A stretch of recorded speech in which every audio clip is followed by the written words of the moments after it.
What in the heck? Look at this! There's a piece of wood here between my body and the frame! Before the now ubiquitous Grumman LLV, it was the Jeep DJ Dispatcher that used to deliver mail. This 1976 DJ5D will hopefully be delivering me 1,700 miles to the off-road trails of Moab, Utah. And yes, it is two-wheel drive. This should be interesting. Let's just walk around. I'm going to show you this thing's quirks, starting with the exterior. For the most part, the body looks like it's all there. You know, the whole general shape is still intact, so that's definitely a plus.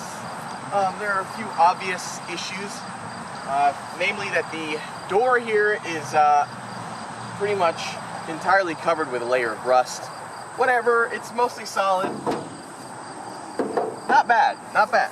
Now there are parts of this body that are not as solid, like these little bubbles in the paint. Like, there's some serious crust going on there.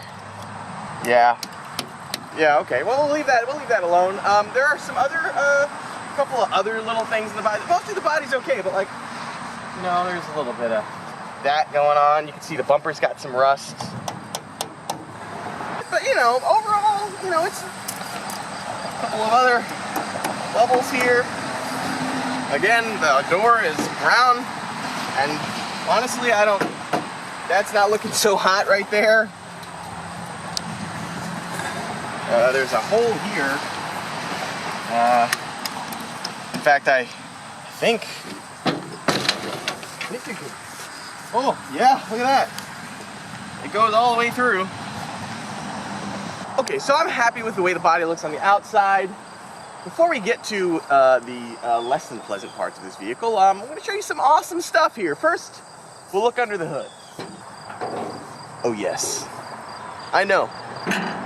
You just gasped a little bit because you are witnessing a legendary inline-six engine, 232 cubic inches, the predecessor to the renowned 4-liter found in many Jeeps. Yes, this is an inline-six. It's made to a Chrysler 727 transmission. Extremely robust, very torquey, and it actually runs. Prove it. Okay, so to prove that this engine actually runs, well, we know the fuel pump doesn't work, so Adrian's gonna be gravity feeding our carburetor with this jerry can, and I'm gonna go, we've hooked up the battery, sort of, and I'm just gonna turn the key and we'll see what happens. Lift it and pull the thing back. Okay, we should be getting fuel in there. Here we go. Here we go.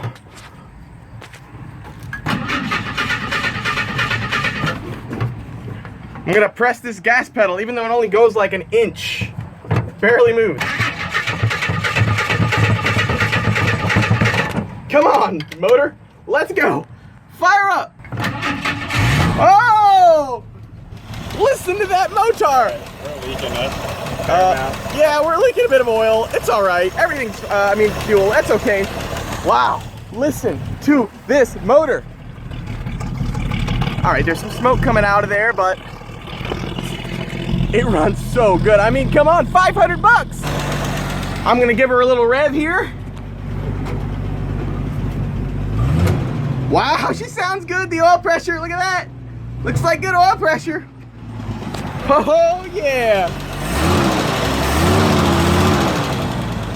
All right.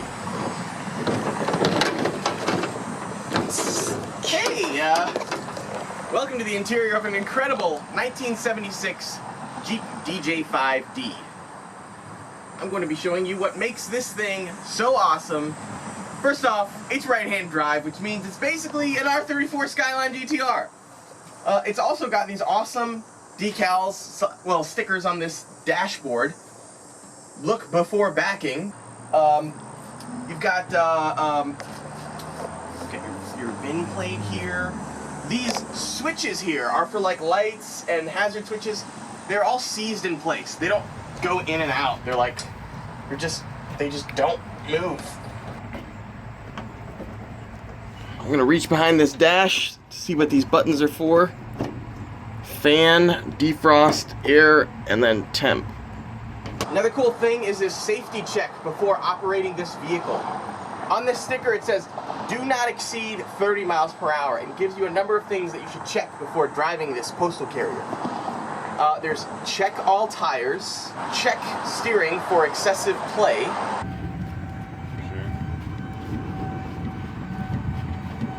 There's check windshield wiper. What the hell? Huh. What the hell? Other things inside here. We've got this very, very simple shifter. It's just got a button on top. Goes straight forward and straight back. The dashboard is just, I don't know how it rotted like this. It's sealed. There's no hole in the roof. Really, I mean, maybe there is that I'm not seeing. Actually, upon closer inspection, there do appear to be a few holes in the roof.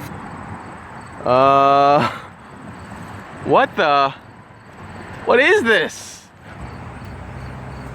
But look, huge chunks of rust. This whole thing is toast. How can it be this rotted, the interior of a car? It makes no sense. Now, the good news is there's this dash pad that's supposed to go right over top of this bad boy, and it's supposed to hide all that nastiness. Not entirely sure how it's supposed to go, but I guess the motor for the wipers is supposed to be showing? I don't know. Anyway, the dash is not good. Other cool things about this thing. Now, if you zoom out a little bit and you look at the body, you'll see what looks like a gas cap right here. Actually, it's not. It's a vent. Look at that. Open that up, scoop in some ice cold air, and you've got some air conditioning. That's awesome. There's also this like vent on the roof that will open and close. Theoretically. Pretty cool stuff. One of my favorite features about this thing though is the way the windows work. There's no crank windows. No. They were way too cheap for that. Instead, you just pull it down.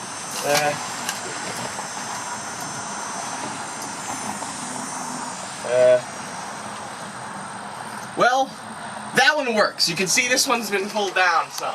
Look at that. And you just pull it back up with this little handle here, and then there's a lock. Look, it just looks like a lock you'd find in like a porta potty.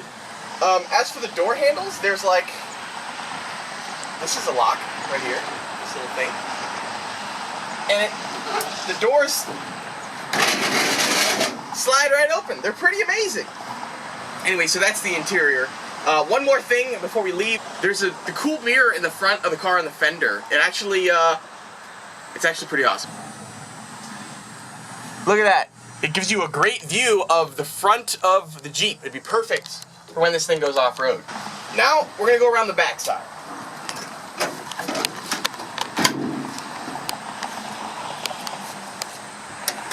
Got this giant door here, which is held, it's limited by just a rod with a nut on the end of it. Yeah, there's a lot of space back here for parcels and whatnot. There's supposed to be a tray there on the left side next to the driver, but there isn't. I need to get one of those. But yeah, lots of room. There's a little thing here on the back of the seat. And also this is your fuel filler right underneath your taillights. I need to stop beating around the bush, and I just need to show you what's wrong with this thing, okay? Let's just do it, get it over with.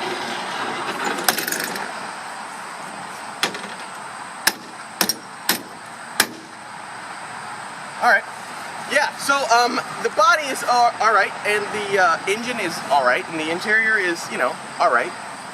What is not alright is what's underneath. So first, when I said the body was alright, that's all relative, So here's the floor, which, it's lightly perforated. It's probably fine. I mean, it could hold at least a pound, maybe 2. So yeah, there's that. Oh, yeah. Look at that piece. Ooh. We'll go to the passenger side. The passenger side is mint. It is, look at this. It's perfect. So, I mean, that's clearly been patched. You can see, like, the outside of the patch panel. But it looks perfect to me, pretty much. Now it's time for me to slide underneath and see what it looks like under there. All right. Woo! It is crusty down here, man. Look at this hat channel right here. This is supposed to be like a little stiffener for the floor, and it's so crunchy. It's like, it's literally, rust is crumbling into my hands. Wow, that's bad. Wow, look, a hole. Here's the hole in the floor. Oh, another hole. Ah, wow, this is thin, so thin. Oh, this whole thing is so thin. Look at this. Look at this body mount right here. This rubber body mount is what holds the body to the frame, and it's like holding onto this thin piece of sheet metal right there. Oh, that's bad. Oh, look at this. This hat channel just ends right here. Just like stops being. All right, whatever. What else we got? What in the heck? Look at this. There's a piece of wood here between my body and the frame. Why is it? It looks like someone glued the wood. That looks like glue. Like, who owned this before? Who said, oh yeah, let me just glue some wood between the body and the frame? Now, like, that's gonna solve whatever problem there was. Come on. Ugh. All right, well, let's keep sliding underneath here. What we got going on? All right, look at this. Where it was leaking, where this transmission was leaking, looks pretty solid. Look at this. You know, covered in oil, but still rock solid. So there's that. And look at that. Look at that cross member back there. Looks mint. You know, I'll take every small win I can get, you know. Nice cross member, some solid floor where there was a leak. Not bad. All right, now I'll slide over to the other side. Oh, while we're down here, look at this. Look at these huge blocks. This is a really janky lift kit. And the shocks, they're not even held in place. Look at them, they're just hanging, just dangling, the shocks. Oh boy. All right, and look, the brake line is not even fastened. What in tarnation? All right, well, let's slide over to the other side and see what it looks like. All right. Well, it looks like the floor, well, looks like it's at least been like fixed. Someone's put some sheet metal on the other side. There's this hat channel that's just, yeah, oh my gosh, that's crusty. Oh, yep, all right, well. What in, yeah, there's another piece of wood. Why are there two pieces of wood between my frame and my body? Who thought that was the answer? Oh, well, at least the frame is solid over here. Oh boy, this is bad. And then of course there was the rust in the back, which you might not have seen. Like that is obviously not quite optimal. Oh my God, look at that movement. The door is like barely even held on. And you can see someone like used the, what kind of repair job is this? That is a self-tapping screw and some sheet metal. That's gonna hold a freaking support. Oh, who owned this Jeep before? Oh. But my real concerns are with the frame. Look at this. You come around the front and try to ignore these horribly long shackles here. You can see that there are frame holes here. Starting at the very front, continuing on. Look at this. It's like a... I'm gonna find a dinosaur in here. Huge chunks of frame. So that's it, my 1976 Jeep DJ5D. Postal carrier. The body, a little crusty, not horrible, except for the floors. There's a little more than crusty. The engine runs, but it smokes a bit. Interior is awesome. Sure, the dash is rusty, but whatever. The frame, though, leaves a bit to be desired.